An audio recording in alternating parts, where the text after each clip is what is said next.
Soyez d'abord un bon numéro 2. Shalom, bien-aimés dans le Seigneur, notre méditation du jour s'intitule « Soyez d'abord un bon numéro 2 ». Nous tirons notre texte dans Psaume chapitre 75, de versets 6 à 7 qui nous dit ceci. « Car ce n'est ni de l'Orient, ni de l'Occident, ni du désert que vient l'élévation. Mais Dieu est celui qui juge. Il abaisse l'un et il élève l'autre. Alléluia. L'élévation est une position que Dieu accorde aux hommes en qui il a pleinement confiance. Au regard de la Bible, Dieu n'a pas élevé un homme à une haute position d'influence et de succès sans que cet homme ne soit soumis à un autre au préalable. Isaac a été soumis à son père Abraham. Dieu bénit Isaac avec abondance. Josué a été soumis à Moïse. Lui n'était même pas son fils.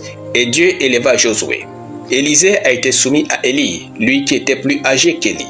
Et Dieu éleva Élisée. David était soumis à Saül. Quoique Dieu ait rejeté Saül, Dieu éleva David. Les disciples étaient soumis au Seigneur Jésus-Christ. Et Dieu les éleva au rang d'apôtres. L'apôtre Paul était soumis à Gamaliel. Et Dieu éleva Paul. Timothée était soumis à l'apôtre Paul.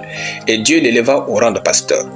Avec Dieu, vous ne pouvez jamais devenir un numéro 1 quelque part tant que vous n'avez pas été un bon numéro 2. Ne vous trompez pas, c'est Dieu qui vous élève et non vous. Notre verset dit, « Car ce n'est ni de l'Orient, ni de l'Occident, ni du désert que vient l'élévation.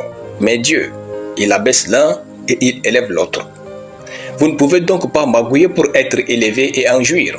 Dieu cherche des hommes fidèles pour leur confier de grandes gloires.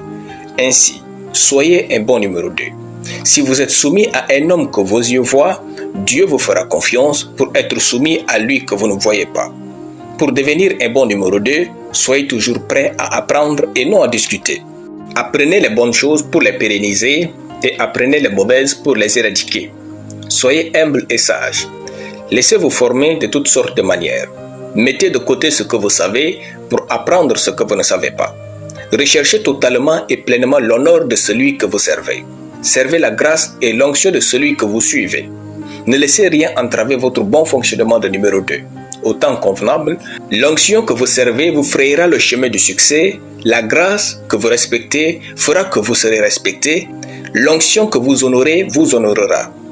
Alléluia. Prions. Mon cœur est soumis à mes pères au nom de Jésus. Amen. La lecture biblique en une année, Ésaïe chapitre 1 à Ésaïe chapitre 9. Soyez bénis, c'était le pain du ciel.